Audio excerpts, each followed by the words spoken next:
come into my electronic web, spake the electronic tiger as he moved over to make room for the electronic spider. Step into my web, my dear, and we shall speak of cabbages and kings and apple cores and things.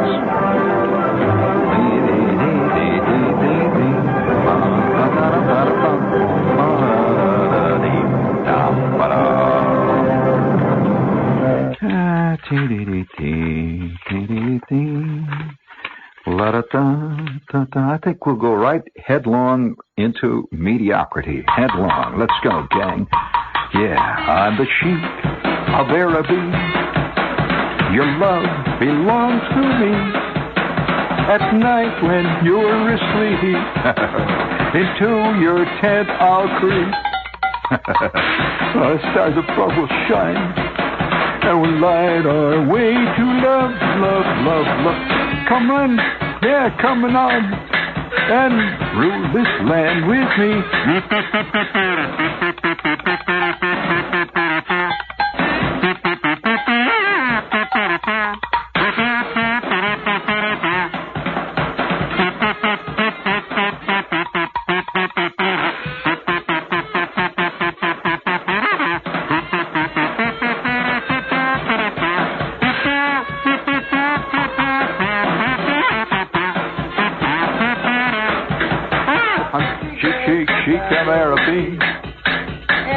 How your love belongs to me.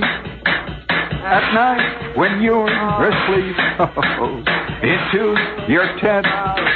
Yeah.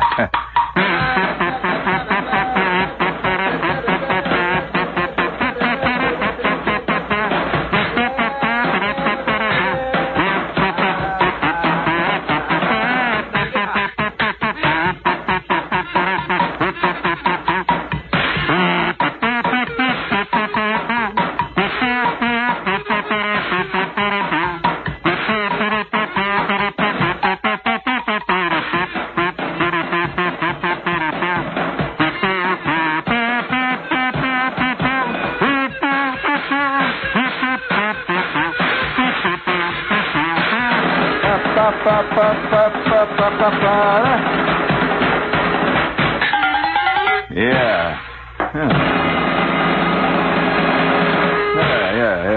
Not bad, right? Oh, well. Listen, before we get underway here, I have to apologize that I cannot answer all the letters that have come in and et cetera about leaving the show that we've been doing for some years. And I want to thank all of you, but I have to explain to you very much why this is occurring. I think many people are under the misapprehension that, it's the station and so on. It's not true. As a matter of fact, for well over, I'd say roughly 2 years now, I have been planning to move into other areas, and in fact, the plans to leave here were made roughly 6 months ago.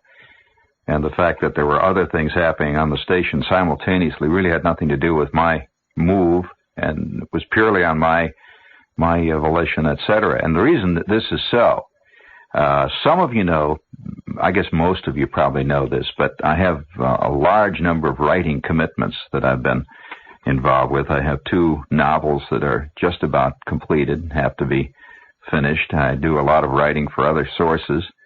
But most important of all, my film, which was on, PBS December 23rd past, has just been nominated for a National Critics Circle Award nomination, which is a highly prestigious thing. And as a result, I've gotten all kinds of writing offers and performing offers in television, and I've felt for a long time that as a performer primarily, I just didn't have time any longer to do radio. And this is not a put down of radio, but I think I've done enough of it, and I've paid my dues in it. And as a performer, I guess most of the radio listeners tend to think of me as a radio performer. This is not so. In fact, even when I came to the station, you may remember, Tony, when I came to the station, I was doing a Broadway show, New Faces, if you recall. And I've done several Broadway shows subsequent to that time and after that time. And I've been doing maybe 40 to 50 college performances around the country. In fact, the most recent one, I just came back from Colorado, where I did a show in Denver. And I'm about to do one, incidentally, for those of you who would like to see this year's big show. The next big show I'm going to do live, and I know that there's going to be letters about it, so I might as well put it on right now, will be the big show that we do every year at Princeton during their big reunion week. It's a fantastic show. I mean, not necessarily my show, but the whole panoply of the week over there, the reunion week. And I perform every year. This is now my, I think, 10th straight performance, annual performance at Alexander Hall in Princeton. And it'll be Friday, the 3rd of June at 8 p.m. Got it? Friday, June 3rd. And the way to get tickets, because this thing is always sold out, it's been sold out every year for 10 years now.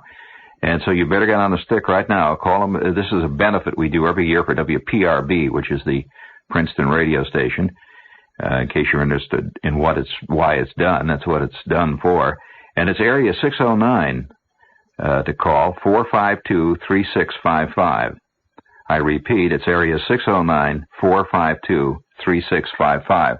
Now, I've always enjoyed being here at WOR and being on, doing the radio show every night. Tremendous enjoyment.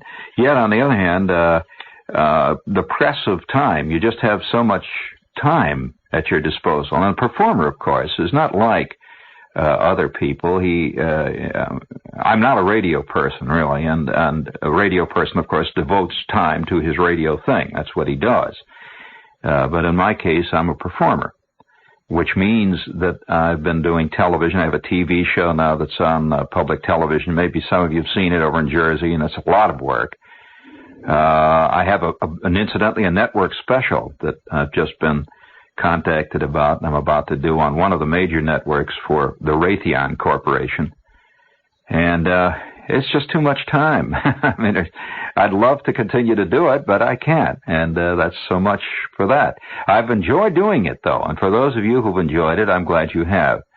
But it's just like the Mary Tyler Moore Show. Really, it's very much the same thing. See, I think that this is often confused. I guess maybe perhaps because radio seems to many people to not be show business. And it is true that many people in radio really aren't in show business. They're really primarily in advertising, or they're in the record business, whatever it might be. But I'm in show business, and when you're in show business as a performer and as a writer, there's a time when you simply have to move on to other projects due to the press of time. And I'm sure in fact, I know this is what's happened in the case of Mary Tyler Moore. The real reason that many people within the Mary Tyler Moore organization will tell you is that they want to move on to other projects, and the continuing doing of the Mary Tyler Moore Show has taken too much of their time. They've already done it. It's been a success, and that's as far as they want to go with it. Now they're moving on. And that's the way I feel about what I'm doing. I'm delighted with my newfound extra time, which I've immediately been taken up. But so I just want to assure you that it wasn't the station being instrumental in this, because this has been ongoing for about 2 years in my case.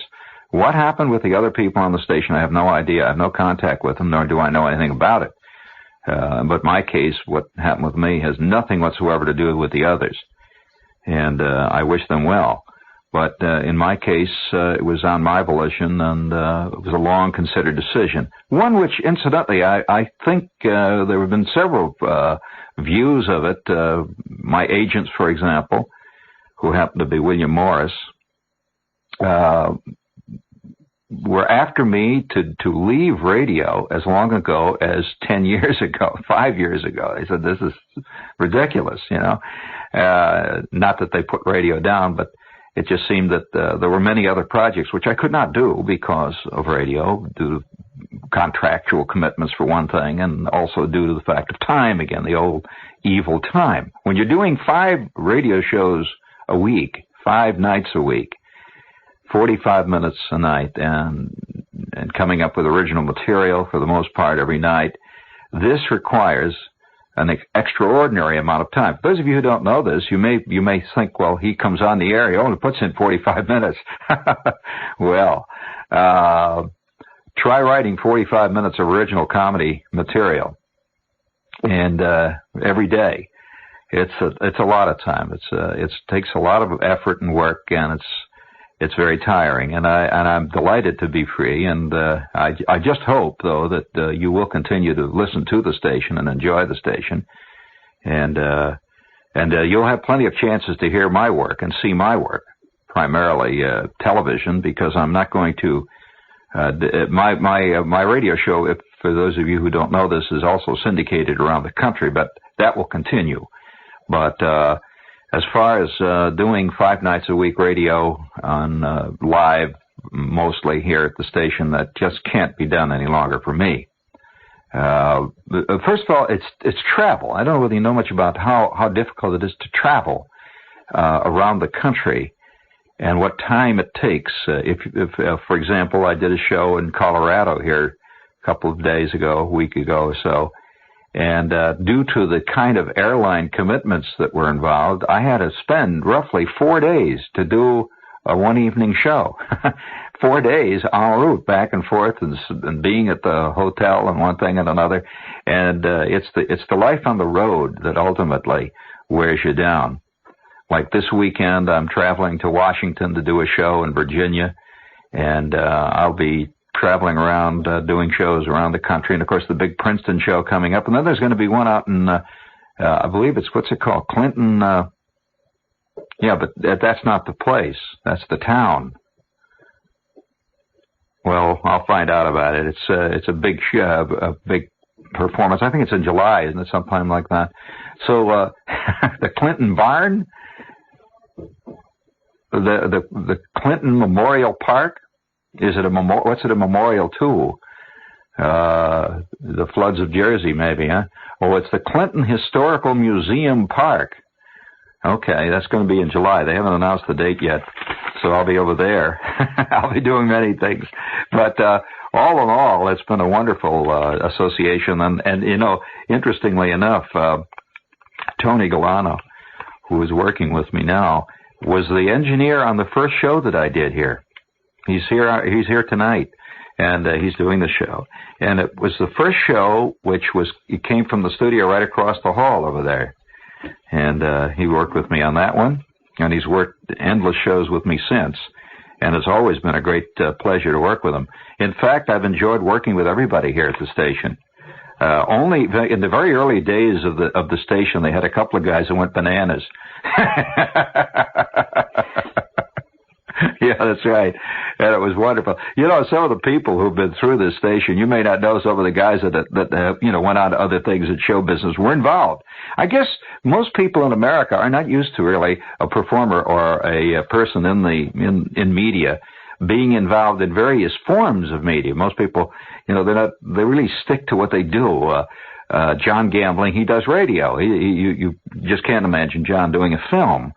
Or you know, doing a tap dance, or playing Humphrey Bogart's double in a stage play.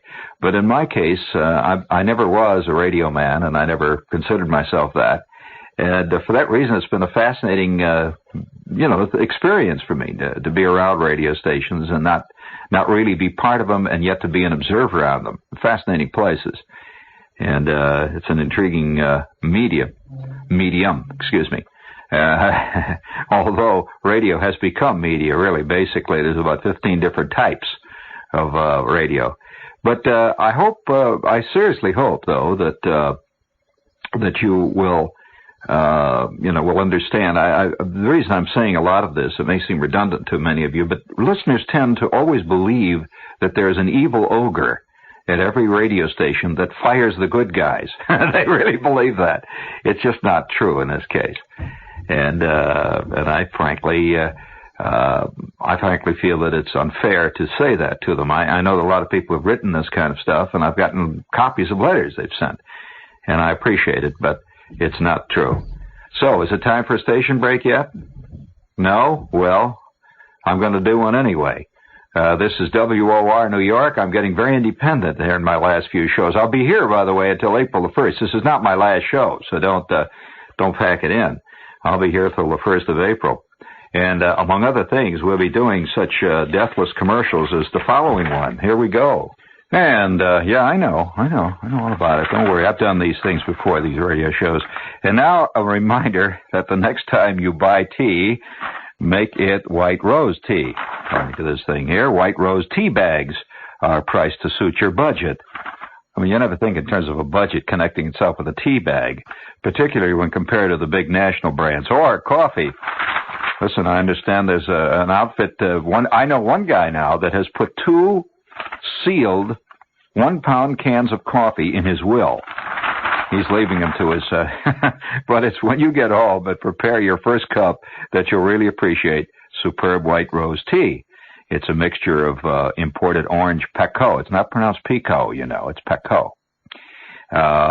And cut black teas, especially blended to appeal to families in the New York area. Same people that say Pico also say, I just had one of them egg crepes. On them chicken crepes. What do you mean? You think you Anyway, where is it available? Well, White Rose is available at Acme, Grand Union, and Finest supermarkets. Let's see here. Oh, yeah, here's our old friend Chucky here. Showbiz Chucky singing it out. Oh, yeah. Decorated lumber, lighting fixtures galore. We've got tiles and bulbs. He's so cute there in those tinfoil shoes. His mother Rollers, just loves paints, this. and spackles, wall covering till you'll faint. Martin's Home Decorating Centers. It ain't just paint. Use this weekend to catch up with some of your home paint jobs. Fix up, projects, etc. Save on multi-guard flat wall paint. Now $3.99 a gallon. All Enterprise latex flat and semi-gloss interior wall paints.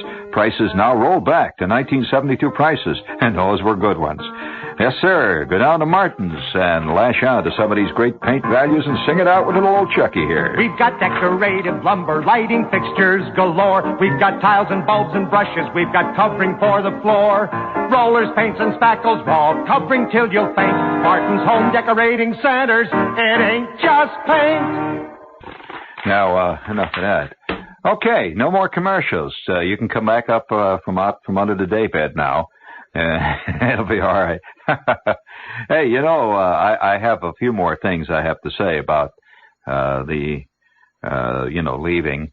As a storyteller, and that is my profession as a professional storyteller and entertainer on stage and in writing and in any medium that I choose to use at any given time. The one thing I must say about radio, and this may answer a few questions for you, even though I enjoy doing it, many people have enjoyed it from the letters and the countless stuff that we've heard from listeners and so on over the years. Radio was best described by Fred Allen in his book. He described it a treadmill to oblivion. And what he meant by this, of course, doesn't mean that radio isn't a good medium or anything like that. What he does mean, though, is radio is one of those mediums that uses up a vast amount of material, a great amount of your work and effort. Every bit as much work goes into producing a good, funny radio show as in, say, doing a good, funny nightclub show, and I've done both. But the problem with radio is that it's voracious. Radio listeners are not like nightclub listeners, viewers, whatever you call a nightclub goer. A nightclub goer, for example, and I've played many clubs, and you find that in a nightclub, they love for you to tell the same story again. In fact, a friend of mine, Bob Newhart, mentioned the fact that he often got tired of telling the same story, the same submarine story all the time. He says he got so he hated the idea, he hated doing it. But the fans in the nightclubs insisted that he do this. Everywhere he went, he has to do it. It's like Judy Garland always had to sing Over the Rainbow. And at her last years of her life, I understand she'd even break out in a rash when she even saw a rainbow. So, but radio listeners are very different. Radio listeners demand constant change. They demand if I tell a story in 1968 and I retell it in 1977, I'm sure to get 3 letters from some guy that says, "Oh, you're running out of material, you bum." I heard that. So radio, and it's a thankless medium largely for a performer, and I'll tell you about that too, in that thankless in the sense that you rarely have ever read in a newspaper. How long has it been in a newspaper? Have you read a review of a radio show? Unless it happens to be a very official show done by an official public service FM station about the departure of a UN delegation from that kind of stuff. But radio is not really recognized critically, and this is important to a performer. It ultimately is crucial in your career. Now, I'll give you an idea of the difference in mediums. I just did my play that was done on the PBS network, December 23rd, The Phantom of the Open Hearth. Well, that has not only received critical acclaim, but I mean it's been reviewed all over the country by thousands of newspapers. But in addition to that, it's just been awarded a major award, or at least it's nominated for a major award, the Critics Circle Award. And by the way, you can see this show. The Critics Circle Award is going to be televised from Hollywood, April the 11th, and I will be there. So you'll see me squatting at one of the tables with Mia Farrow or somebody, looking nervous when they're opening the envelopes. But Phantom of the Open Hearth has been nominated in 3 categories for a major award. 1, the best comedy program of 1976. The best comedy writing of 1976, and the 3rd category is the best comedy performance by the actor who played the father in it, James Broderick. So we'll see, but this is an example of what happens in other mediums. If you write a short story, as I have written many short stories, say for Playboy, they're reprinted and they appear in anthologies and textbooks over the years and so on. But radio shows, they're about like making a statue out of snow. It's a great statue, and everybody comes and looks at it for 15 minutes, and then it disappears. And although many of my radio shows that I've done in the past still remain on tape, they're only heard by comparatively few. They're in a tape machine, and they're recorded for, quote, posterity, but they're not a living form. Like, say, a painting would be seen by generations of people seeing a painting coming to a museum, or a piece of music would be played endlessly. Many composers, their works are played hundreds of years after they're dead. This is also true of films. You turn your television set on and you'll see actors. Often, one night I remember sitting with a famous film actor, who, by the way, is up now for an Academy Award. This particular actor is a friend of mine, and we were watching a film that he had done many years ago when he was new in his career. And we were in this apartment. There were other people around and watching this thing. And he mentioned just in passing that there wasn't a single member of the cast, and including the director and the producer, who was still alive. But yet, here was the film playing, which says something about that medium. In other words, an artist likes to have his work last a bit. He doesn't like it to just be something that disappears overnight. And you take people like Fred Allen, who devoted his life to being funny on the radio. They're just a few little tape recordings or little discs of his whole lifetime of work available. And this is a shame, I really feel. And it's one of the great weaknesses of this medium as an artistic medium, as a medium of information, as a medium of news, as a medium of listening to music. It's unsurpassed.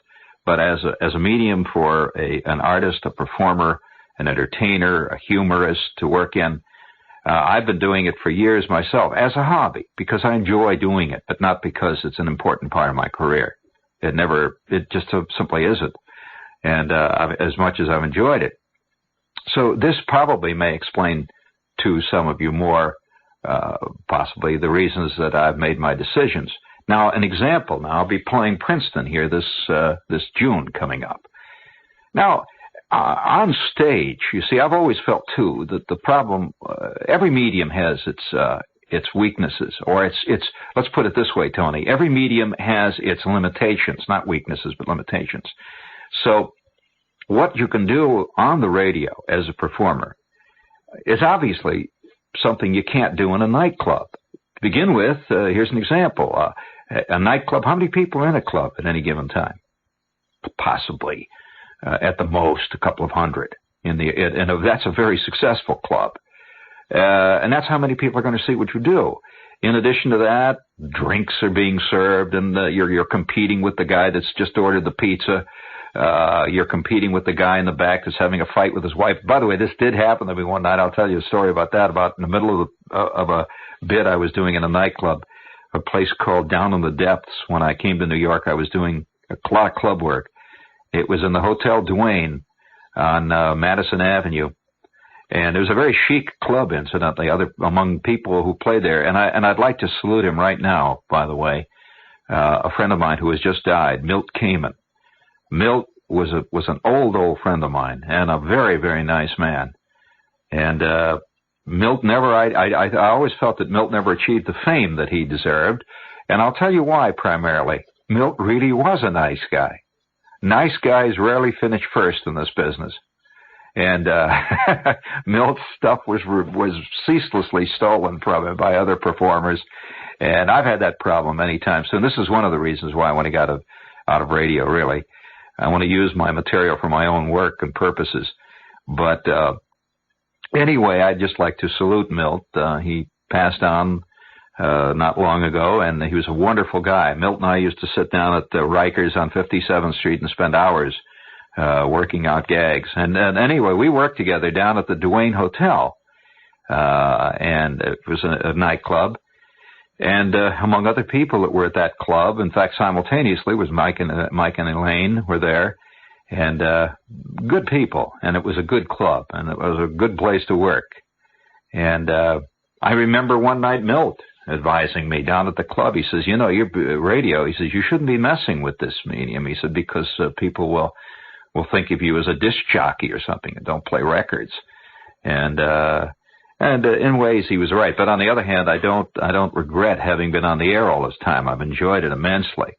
But getting back to the club that night, I remember doing this show in this club, and in the middle of this bit, the place was packed. And this is the kind of thing you run into in clubs. It was really packed. There must have been, it was a very chic club. It was a kind of club, it's a true cellar. Have you heard of clubs described as a cellar? Well, this was a cellar. And it had been a cellar. They took the cellar at this hotel and made it into this club, and you came downstairs and it was a cellar. If you stood on your tiptoes, even if you were 5'4", your head would hit the ceiling. And it was dark, but very elegant. And, one of the places, a $25 minimum. And so one night in the middle of my bit I was doing, and the audience was laughing, and it was very silent at this moment. I was playing this dramatic little bit. Suddenly this voice in the back hollered, "I've had enough of this, you dumb broad!" And I hear this crash. He gave her a shove, and at that point she was wearing these white furs. This woman had these white furs. He had this great big piled up Dolly Parton hairdo. It must have taken her 3 or 4 weeks just to do the hair. He gave her a shove, and I could see in the background there, at that point, she reaches down and she grabbed what looked like a bowl of rice pudding and slapped it right in his face, just like the thing you see with the soupy sales, right in the face. And at that point, the club is in an uproar and the people are cheering. And of course, forget your act. I mean, the act was down the window. This was really, and there were two very prominent social people, by the way, that were going on with this scene. So this is the kind of stuff that happens to you in clubs. I remember one night, by the way, speaking of wild things that happen in clubs, I was doing this bit and the crowd was cheering and everything else. And I was working like crazy. When all of a sudden I see this figure coming from my right, and this guy, it was a low stage. It was only about 1.5 2 feet high stage. All of a sudden this guy stops right in front of me, and I'm doing this bit. He's right in front of everybody. He hits me on the foot, see? And I looked down, and I said, "Yes?" He said, Where can I get a drink?" I says, well, why don't you ask one of the waiters? He says, well, aren't you a waiter? Now, that doesn't happen in radio. It is true that occasionally you'll be interrupted by 452 commercials, but you can control those somewhat. So that's the limitation of the club. The club limitation is always battling the customer, and people who work clubs ultimately learn to hate it. The limitation of, now, my favorite medium, and when it comes to actually favorite mediums, is live on stage. To me, and I don't mean in a club. Club is another world. I'm talking about the concert stage. Carnegie Hall, I played 4 Carnegie Hall shows, the college shows like the Coming Up show at Princeton, the shows that I do in colleges, and which I'm going to expand vastly now that I'm free of this nightly responsibility here. However, every medium has its limitations and its positiveness. Now, the positiveness, of course, of radio is that millions of people listen to you on in areas where they could conceivably get any other kind of thing, like in a car. You're driving along. This is the great area for radio today, the car, the radio and the John. Nobody watches television while he's taking a shower, but yet most people actually listen to the radio while they're taking a shower. So radio has its good features, although they're not the same as they used to be, I must add. Radio used to be a medium where all kinds of interesting things happened. Now it's gotten to be formula, the interview show, the call-in show, the middle-of-the-road music show. In short, there's no such thing as a variegated radio format. So that's radio. The limitations of film. Now, it's interesting about film. There are many limitations to film. First of all, film is not a personal medium. Not at all like, say, the film that we did for PBS. Many people watching The Phantom of the Open Hearth probably felt they were the only person watching it. They had this feeling of personal involvement, which you can't get in a movie house. You go in the movie house, you see all these other yucks sitting around or eating popcorn. And it's an impersonal medium. That is the theatrical film.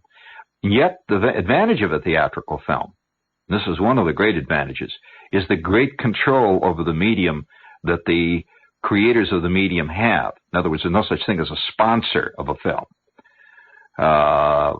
You don't find that you don't have to worry about FCC regulations and all the other things when you're making a film for the movie house. And also, there's one very big plus in the movie world, and that is worldwide distribution. In short, you do a film, and that film will be seen in London. Not true of television shows. Johnny Carson is unknown in Holland. It may surprise you. We can't believe it. You know, we tend to think that these things must be universal. People sitting out there in the Uganda are watching Mary Tyler Moore. Not so. This is an American TV show, and it's very definitely limited in its scope. A rare film, very rare shows are often shown over there. Mostly crime shows, oddly enough, are shown in foreign countries. Kojak and so on. Yeah, that's true. I was in England recently, and there was Kojak, big as life and twice as bald.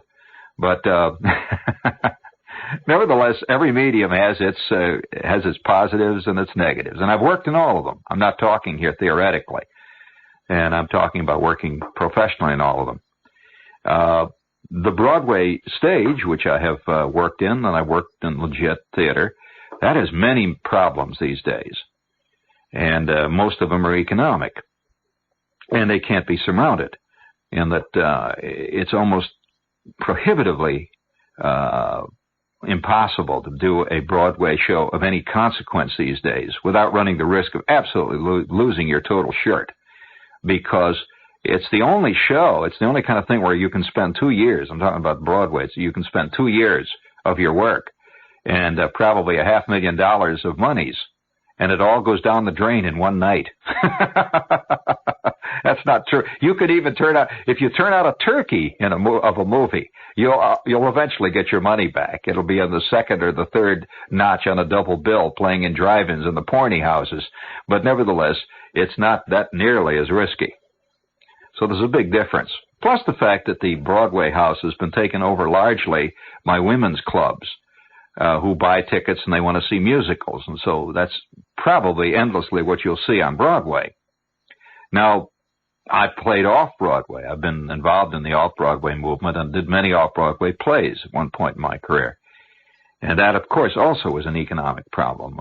When the village became a great area for tourists, the rentals went way up in the buildings down there. So it's no longer possible, you know, the old romantic idea of let's put this play on for a shoestring. You better have a platinum-tipped gold shoestring about 4 miles long before you decide to put that play on that shoestring. So that's really the problem with that medium. And so that leaves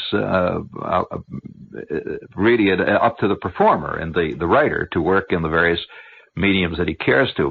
The most satisfaction I've ever had, really, I suppose as a performer, writer, and so on, have been in my novels, really. In God We Trust, All Others Pay Cash, Wanda Hickey's Night of Golden Memories, The Ferrari in the Bedroom. These three, and they're only the beginning of more to come, by the way. These three have provided me with a great deal of satisfaction, and it's kind of nice to see your work in libraries and to know that they're still all in print and doing very well. It's a great feeling. It's not the economic thing. You know, most people tend to think of economics as the reason you do things, and maybe that's why you do things. If it is, I feel sorry for you. It's the satisfaction of knowing that your work is appreciated or read or widely disseminated, and you feel a certain genuine, solid sense of achievement. Radio, on the other hand, I've long since begun not to feel that. Because it is such a temporary medium. It is such a transitory medium. And that, incidentally, is one of its strengths. The mere fact that I'm here and it's only going to be heard this moment gives it a certain, I don't want to use the word preciousness, but it gives it a certain urgency. And for that reason, it's a one-to-one medium. And you know, it's funny about radio, too. Most people who listen to a radio show, particularly a show like mine, tend to think they're the only ones listening. They really do. And nothing could be further from the truth, actually. Radio has a vast audience these days, and millions of radios are tuned on at any given time. And probably in the history of radio, there's never been greater listenership than there is right now. But radio, like almost to the last medium, is suffering from the same problem that many other businesses are suffering from today, and that's the economic problem, always. But I've enjoyed it, and I hope you understand now some of the reasons that went into my making the decision to finally leave a nightly radio show. Doesn't mean I'm going to entirely leave radio. I'm going to continue to have my syndicated show around the country, but that's a whole different thing. They're recorded, and that's an entirely different process. But I hope to see you at Princeton, June 3rd, Friday, at Alexander Hall at 8 p.m. And if you want to call about a ticket, you call them at 452-3655. And I'll be here till April 1st, so I'm not leaving tonight. One other thing, mark on your calendar April 11th. That's the night they're going to broadcast the Critics Circle from Hollywood Awards. It's a kind of like a new type Emmy. It's really an award given by the critics of America, which I consider a good one. And we've been nominated, so I'll be there with bells on. But so it is. And you notice that even when you're leaving, this is the difference of a medium, even when you're leaving a radio show after, a number of years doing it, it's not greeted with the same applause and hoopla as, say, Mary Tyler Moore leaving. Well, again, the difference in the medium, because they promote themselves. And it's always thus. But it's a great thing, I think. We're a media people, America, and for better or for ill. I don't think it's an entirely a good thing that so many people rely on radio and television and and movies for life. Many people read to them this is life. Really. They have a little, and it's kind of tragic. Maybe, though, inevitable. So I bet a lot of people, when Mary Tyler Moore left the air, felt like one of their best friends had disappeared from their lives. That's truly sad. It really is. And I'm sure the same thing will happen with my show to many people. But, think clean thoughts. What was it Bob and Ray used to say? Hang by your thumbs, and if you find work, let us know. I wonder where they are. Those great performers. But I'm looking forward with vast interest to this big TV special we're going to do and many other things. So it's between you and me and your cheap little Japanese transistor radio. It's that eternal triangle. And there's always one that has to be in there pitching. The other woman, probably. The other woman in this case is the lure, the siren lure of films and television and novels. Oh, yes.